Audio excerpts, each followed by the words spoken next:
We have some new reaction from Congresswoman Alexandria Ocasio-Cortez. Our Capitol Hill team caught up with her, and here's what she had to say about all this moments ago. It's unfortunate that he feels the way he feels about people of color in this country. It's unfortunate the way he feels about immigrants, naturalized citizens or not, in this country.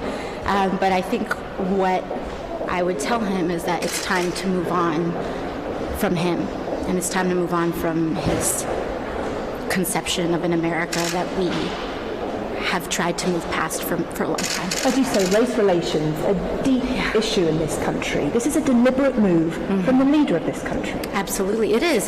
And that is because he relies on racism, division, and anti-immigrant sentiment to consolidate power because he does not have a positive vision for the future of America.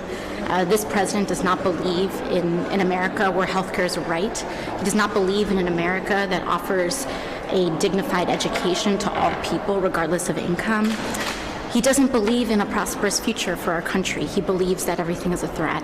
And I just don't think from a leadership perspective that's a strong place to operate from. Is there a strategy behind the racism, to demonize you, to raise your profile? Well, I think there's a strategy to divide the country, because the more this country is divided, the more he benefits from it. Thank you very much.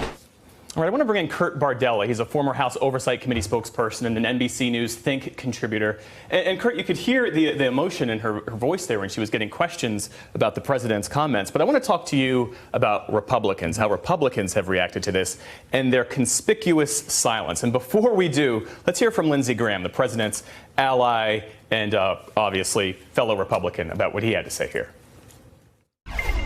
We all know that AOC and this crowd are a bunch of communists.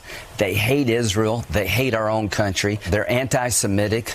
They're anti-America. Don't get down. Aim higher. We don't need to know anything about them personally. Talk about their policies.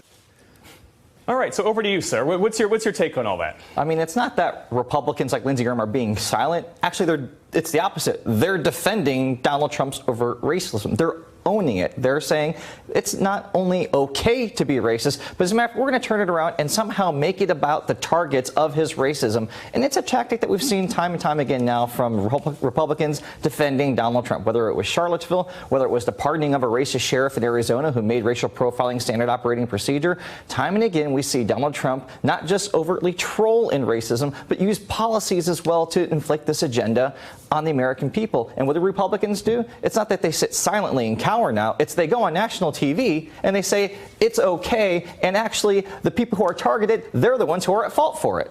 And to your point, in the last week, we've seen from the White House these tweets about these congresswomen. You've got the threats of the immigrant roundups that started yesterday. You've had far-right trolls at a White House summit on social media. You've got this continued effort to get the citizenship question added to the 2020 census.